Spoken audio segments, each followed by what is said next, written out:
Angela Lee Freeman was born on January 16, 1976, to Deborah Freeman. Deborah was 17 when she gave birth to her daughter, and Angela's biological father wasn't involved in her early life.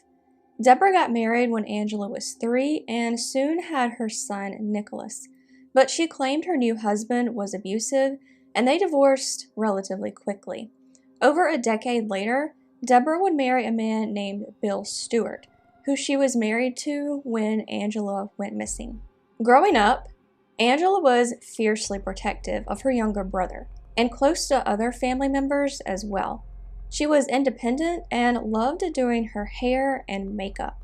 Like many girls growing up in the late 1980s, she loved New Kids on the Block.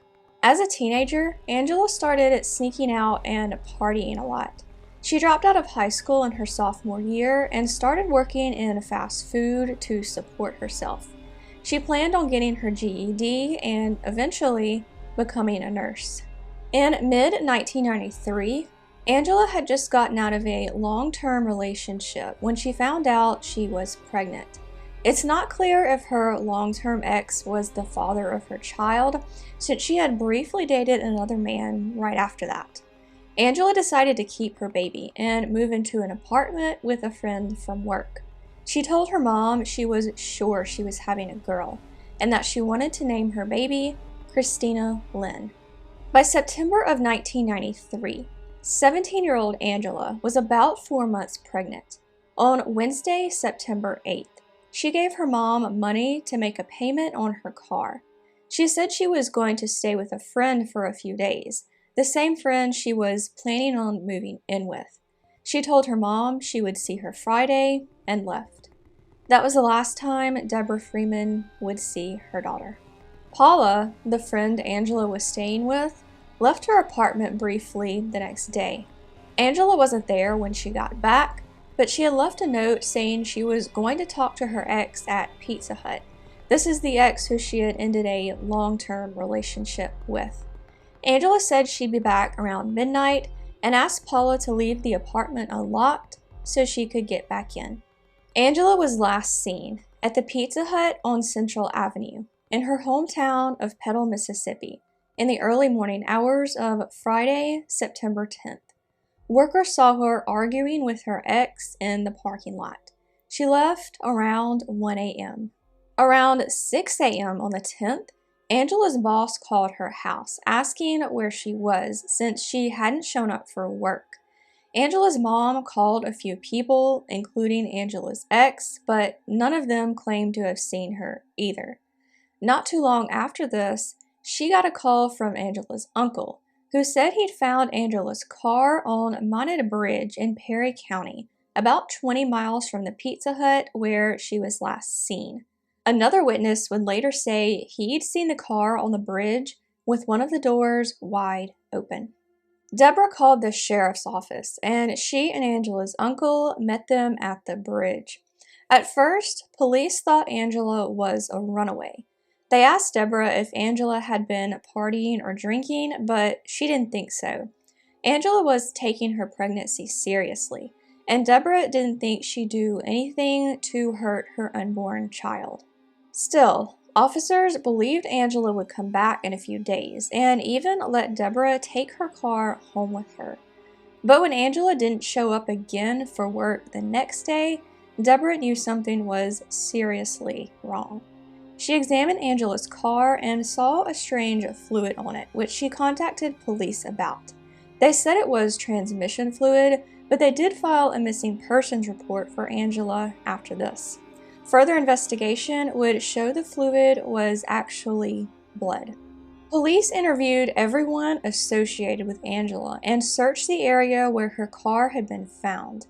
A napkin was found on the bridge with makeup and Angela's scent on it. One of her shoes was found in the nearby woods, and another was found behind a locked gate on a private road. Her car was also searched, and blood was found close to the taillight and inside it. A bullet was found in the ashtray, but it's not clear what kind of gun it came from. Divers searched the Leaf River, which the Mahned Bridge goes over, but Angela wasn't found. Her purse and keys have also never been recovered. 2 years later, in 1995, 20-year-old Kenneth Moody and two of his teenage cousins were arrested for killing 2 people and hiding their bodies in Kenneth's trailer. A third body was found after their arrests. In 2001, Kenneth Moody was convicted of 2 counts of capital murder and sentenced to 2 consecutive life terms without parole. Even though the bodies of Moody's victims were found at his home, they had been abducted near the Mahned Bridge, where Angela's car had been found 2 years earlier.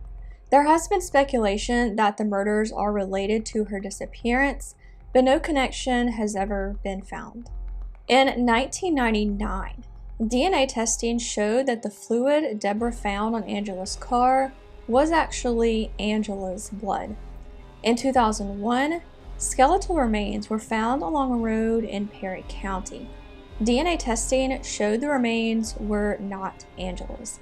They belonged to a woman between 20 and 35 years old. As of 2018, she hadn't been identified. In 2002, Angela's family held a memorial service for her. They believe she's no longer alive, and there's a memorial stone for her at the Greens Creek Church Cemetery in Petal. In 2004, the Petal Police Chief announced they were renewing the investigation. In 2011, Angela's family members put up billboards to raise awareness about her case. In 2018, the podcast Telling Lies began airing its first season, which covered Angela's case. It goes into quite a bit more detail, so if you want to know even more about this case, I will leave a link to it in the description. As of November 2021, police have a suspect but have never publicly named them. It was eventually determined by a district attorney that there wasn't enough evidence to move this case forward. Angela's case now sits idle, but has been investigated in recent years as a homicide. So what happened to Angela Freeman? There has been quite a bit of speculation in this case, but there are 2 main theories I want to go over. The first theory is that Angela was abducted. One source mentions a man Angela's parents reportedly had in mind at one point. The man was seen in the early morning hours of the 10th washing his truck in Gulfport, about an hour and a half's drive from the Mahned Bridge. He had also been hunting near the bridge earlier that day, but there's not much more information about this reported sighting, and most online speculators are skeptical. The next theory is that the father of Angela's unborn child, whoever he may be, was involved. It's not surprising at all that people believe this. Anecdotally, all the cases of missing or murdered pregnant women I've looked into have turned out one of 2 ways. In one, the culprit was another woman who desperately wanted a child for herself and went to extreme lengths to get one. In all the other cases, the culprit was the unborn child's father. Angela Freeman was 17 years old and 4 months pregnant when she was last seen in Petal, Mississippi in the early morning hours of September 10th, 1993.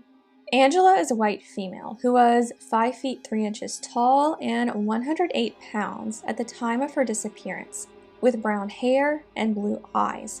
She has a scar below her left knee and was last seen wearing a white t-shirt and jeans or shorts. She goes by the nickname Angie and would be 46 years old if alive today. If you have any information about this case, you can contact the Petal Police Department at 601-544-5331.